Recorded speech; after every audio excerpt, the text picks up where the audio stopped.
back to another episode of Lost in the Farmer's Market Garden Life, where today we have a lovely array of subjects in the frame, but this is the one we're after. This is the one we're talking about. But let's do a little roll call first. Down here, this is chickweed, an edible forage plant. This is Mizuna mustard, which we covered in a very recent episode. You may remember that. Cauliflower. And then in the back, these leaves way back here, and sort of sticking out on the side, those are arugula. But this is what we're here for. This plant's scientific name is Allium, ampeloprasum, King Richard. King Richard being the specific variety, and what it's commonly called is Leeks. L-E-E-K. Not the squirty kind. Leeks are in the family Amaryllidaceae, as are all alliums, alliums being the onion family. And this is basically a cultivar of the broadleaf wild leek. Try saying that one 3 times fast. It grows in USDA zones 5 through 10, is considered an annual, though I'm sure you keep it growing if you want it to. I mean, why you would, I don't precisely know, for more than a year. Because, I mean, you harvest the whole thing, but hey, each their own, maybe you want seed. Anyway, it prefers a pH of 5.5 to 7.5. Its exposure is full sun, which it technically isn't getting where it is.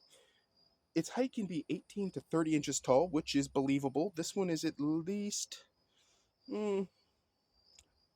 somewhere between 12 and 18 inches at this point, and I'm trying to get it bigger before eventual harvest.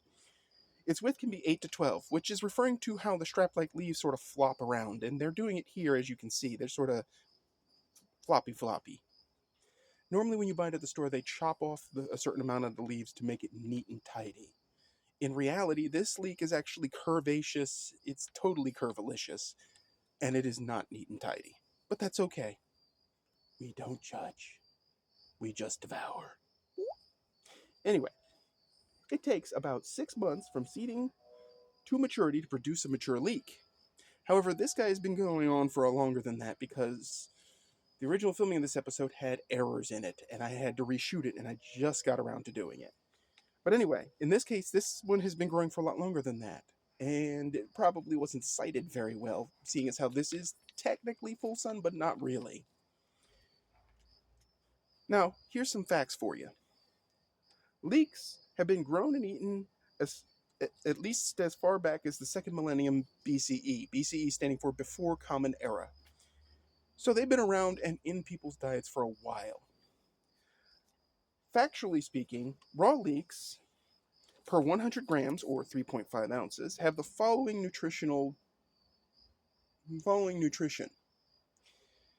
1.5 grams of protein, 0.3 grams of fat, 14.15 grams of carbs,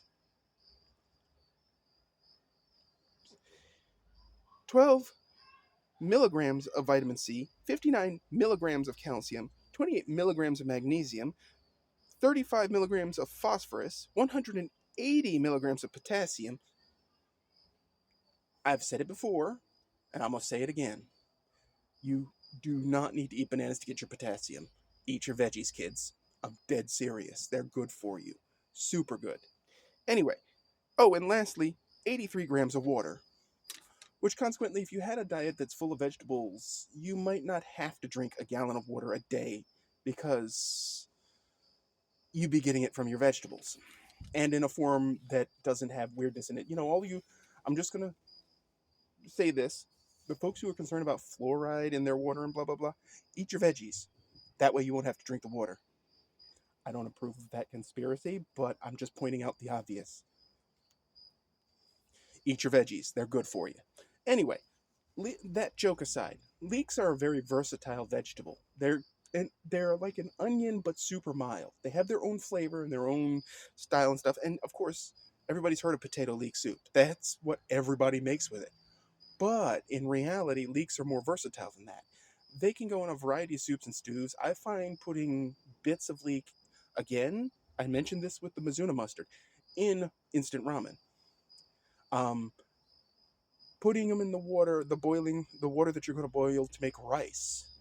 Um, they can do anything a regular plain old onion can with less of the onion breath, the gas, and all the other side effects. They're a versatile vegetable that you can grow yourself. It doesn't take much. As you can see, I've screwed it up and still produced a viable leek. And what they cost at the supermarket, I mean, geez, you might as well. Now, hopefully, with the new Packers and Stockyard Act thing, the prices at the supermarket will go down, but that's a totally unrelated thing going on with the USDA. Anyway, that's leeks for you, folks. If you like this episode, if you've grown leeks and you have some thoughts on growing them and what you do with them or recipes you want to share, put them in the comments section. If you like this episode, hit like, hit subscribe. The Forge blog will be coming back very soon. As always, folks, keep them growing. Thanks for watching.